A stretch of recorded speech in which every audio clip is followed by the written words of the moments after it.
Masih dalam kondisi terluka, Dea Sabbela, 20 tahun, seorang mahasiswi salah satu perguruan tinggi swasta di Palembang, datang ke Polrestabes Palembang melaporkan peristiwa penjamretan yang baru dialaminya hingga menderita luka.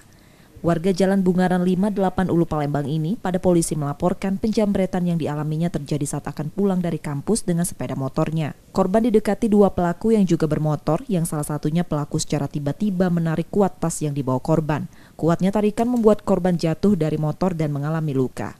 Akibatnya tak hanya luka, korban juga kehilangan tas yang di dalamnya tersimpan uang tunai dan handphone.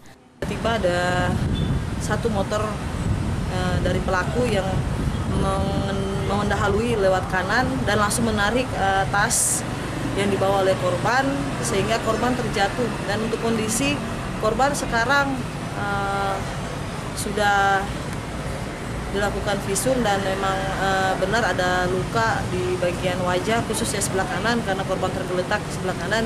Laporan korban sudah diterima polisi dan kasus tersebut kini dalam penanganan Polrestabes Palembang. Yudi Kiswanto, Kompas TV Palembang, Sumatera Selatan.